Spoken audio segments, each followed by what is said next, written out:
আসসালামু আলাইকুম রহমতুল্লাহি ওবারাকাতু। বাই বাই কি টিভি নতুন একটি ভিডিওতে সবাইকে স্বাগতম। আলহামদুলিল্লাহ, আজকে আপনাদেরকে দেখানোর চেষ্টা করব আমাদের 3 বিঘা ধানের জমিতে কেঁচুর ওষুধ দেব।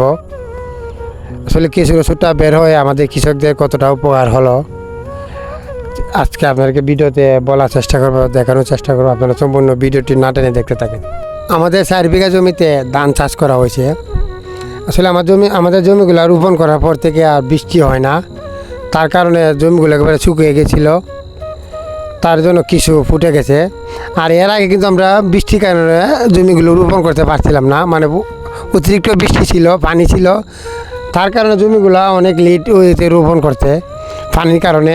আর যখন রোপণ করা হইলো তখন থেকে আর মেঘ না, বৃষ্টি নাই, তারপরে এমন খরান দেওয়া বইছে। এই খরানের কারণে আমাদের জমিগুলো একদম শুকায়া ফেটে গেছে।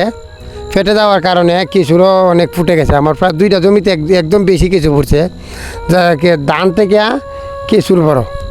এই কেঁচুর কারণে অনেক ক্ষতি হয় ধানের। যাই হোক, আলহামদুলিল্লাহ, কী করার, ওষুধ তো দেওয়া লাগবে। কিন্তু একটা জিনিস, অন্য কোনো ওষুধের গ্যারান্টি আছে কি আছে আর না আছে, কেঁচুর ওষুধের গ্যারান্টি ঠিকই আছে। কেঁচুর ওষুধটা দিলে জমিতে দেখবেন যে একদম গাছগুলো একদম 1 ঘন্টা পরেও দেখবে আপনার গাছগুলো শুয়ে গেছে। তারপর 2 দিন 3 দিন পরে দেখবেন একদম পচে গেছে গাছগুলা। তাই কেঁচুর ওষুধটা বের হয়ে আমাদের কৃষকদের অনেক উপকার হয়েছে।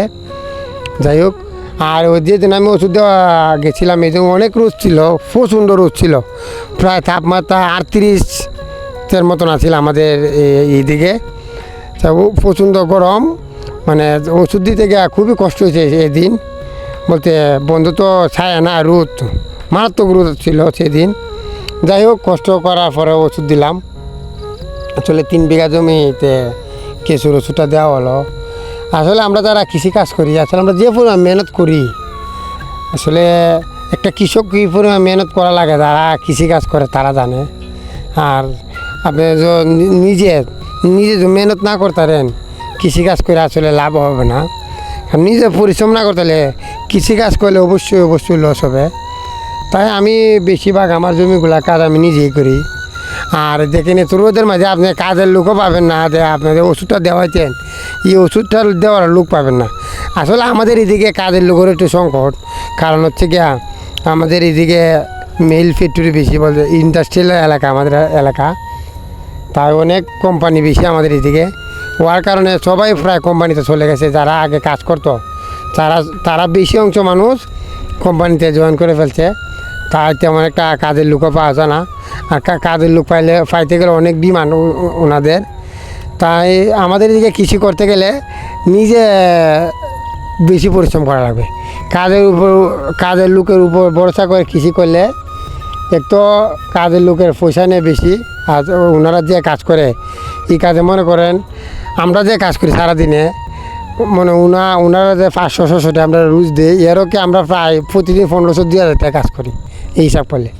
আসলে যাই হোক, তারপরও কাজ করা লাগে কৃষিকাজ, যেহেতু বাবাও কৃষিকাজ করছে, বাবার দেখা দেখি এখন আমি নিজেও কৃষিকাজ করি। যাই হোক, কৃষিকাজ করা আমার কষ্ট হলে ভালো লাগে, এর জন্য আমি কৃষিকাজ করি। যত কষ্ট হোক কৃষিকাজ কেন জানি আমার খুবই ভালো লাগে। মানে আমাদের একটা স্বাধীন মনে হয় কৃষিকাজটা, তাই এর জন্য আমি কৃষিকাজ করি। কারণ আমার যেহেতু ব্যবসা আছে, আমি কৃষিকাজ না করলেও চলে, তারপরও করি, কারণ আমাদের ভালো লাগে কৃষিকাজটা, এর জন্য করি। সবাই দোয়া করবেন আমাদের কৃষকদের জন্য। এই বলে আজকে ভিডিওটা এখানেই শেষ করে দিলাম। সবাইকে অসংখ্য ধন্যবাদ যারা আমার ভিডিও দেখেন। আর কে কোথা থেকে দেখছে অবশ্যই কমেন্ট করে জানাবেন। আসসালামু আলাইকুম ওয়া রাহমাতুল্লাহি ওয়া বারাকাতুহু।